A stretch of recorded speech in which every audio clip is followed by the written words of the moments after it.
this kind of event for the industry?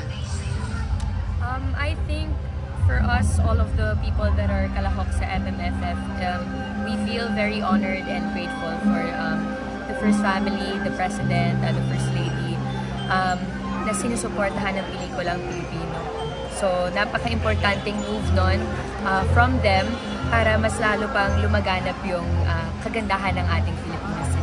Ken? Same thing, man. I'm all for it. It feels really good that they support our artists, fellow artists, and Philippine cinema. So, dapat every year may ganito talaga. Ano, Ken, ang ganda nung para ang ganda nung sinasabi ng mga Gen Z about, para makukuha niya yung crowd na to. Are you doing the advance? Oo. It's very meta, vlogging. Aray, meta. Are you doing the advance ticket sales? Yes, we are. So you guys really can buy your tickets in select cinemas. Okay, I love it. Kailan kayo? Baka mag-iikot ba kayo? Because we're gonna have 19, tama ba? Yes. We'll see you there. We'll be there 5 p.m. presser. Awesome. All right. What do you want to say to everyone? Of course, how to enjoy or what to look forward for sa Killer Hospital? Something exciting, something new for Christmas. Something new, something exciting. It's a horror movie, but it's very fun to watch. I felt happy very watching different, it. and this is nothing that anyone's ever experienced yet. Okay. Yeah. How do you feel na may ganitong event para sa industriya? Ako excited ako kasi bihira itong mga ganitong pasyon at bihira din magsama-sama ang lahat sa industriya. At excited ako kasi napakaraming magaganda ngayong MMFF. Hindi ko alam kung anong unahin ko. Anong unahin mo? Bukod sa The Kingdom, syempre. Bukod sa The Kingdom, hirap magsalita kasi dami kong kaibigan na may movies. Ikaw, Miss Gladys, anong unahin mo? Bukod sa breadwinner, syempre.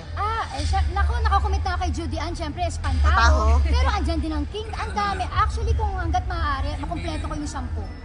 Grabe. Kasi ganun ako syempre talaga kasupport sa pelikulang Pilipino natin. Halika na. Oo. Nakakahiya naman sa'yo. At saka, kasi diba, buhay na buhay. Isa lang ibig sabihin, buhay na buhay. Buhay na ulit. Ang pelikulang Pilipino, tapos na ang pandemya.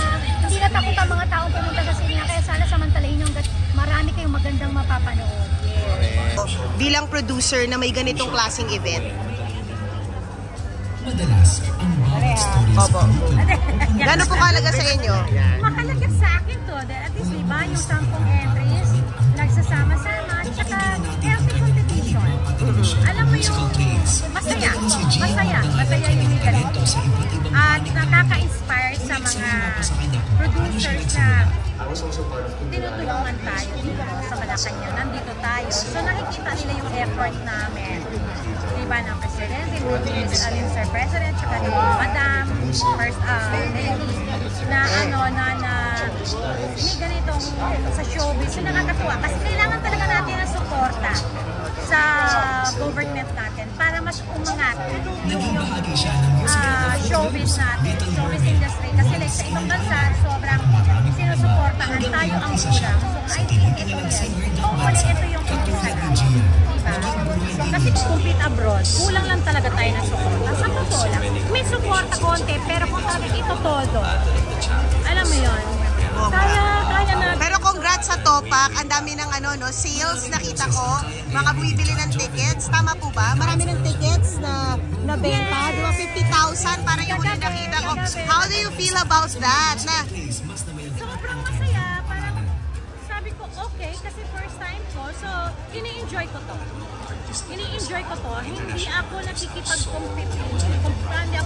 nakikipag-compete kahit kanino. Basta ang ginagawa ko yung para sa amin, para sa production namin, para sa mga cast ko na ang gagaling talaga, ilalaban ko. Speaking of, congratulations kasi hindi nyo nanindigan kayo sa R16 at R18 para sa storya. Kailangan namin, pinapanindigan ko talaga yung R18 kasi sayang yung storya, sayang yung mga effects, sayang lahat, ang ganda-ganda ng Topak. At ako, hindi ako mahihiyang ulit-ulitin kung maganda ang Topak at ang gagaling ng actors. Ngayon, kailangan lang namin ding mag-R16 para makapanood of course, kami ng a broader audience. At meron kaming movies sa sa SM. Kasi aminin natin, malaking kawalan pag wala tayong SM. Ang aming SM dito ang probinsya. So kailangan yun. So kung sa mga gusto talaga ng matinding action, hardcore talaga action, R18 kayo, pero kung gusto nyo, medyo takot kayo sa mga dugo-dugo, medyo takot kayo sa mga gilita ng ulo. Pero Grabe! yung kayo sa R16, kasi hindi na sakripisyo yung yung kwento.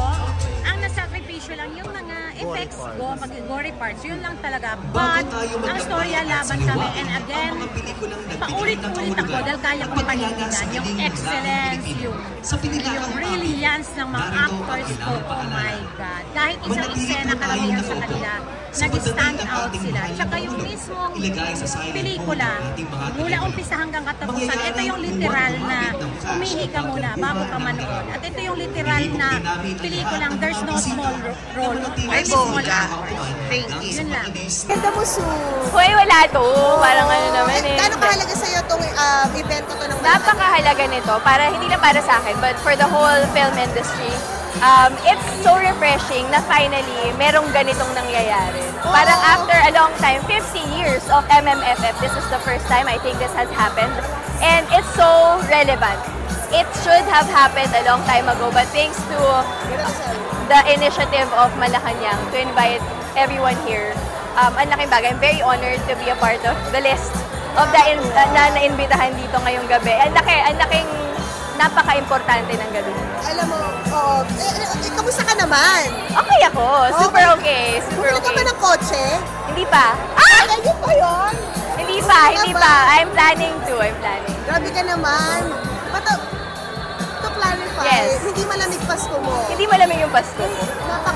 Kayo. Bakit sobrang ganda mo ngayon? Hindi, wala. Siyempre, naganda naman ako. Kailangan maayos tayong haharap sa Pangulo. Alam ko na tinanong kayo ni Ate Rose tungkol doon, di ba, kay Dominic. Pero ngayon, ano nang update? Pag sinasamahan ka na niya bumili ng sasakyan? Hindi naman. Wala akong alam kasi sa pagbili ng kotse. And since he's been working with car brands, nagtatanong din ako ng mga insights niya. Baka may mga pwede siyang masuggest sa akin. So, nag-check kami ng mga cars. Sinamahan niya. Ano kaya sabi mo sa sa success na lahat kayo nandito ngayong gabi? Congratulations to everybody who's part of the MMFF 50th anniversary. This is a big milestone for the whole film industry. I'm so lucky to be a part of it. I'm sure everybody feels the same way.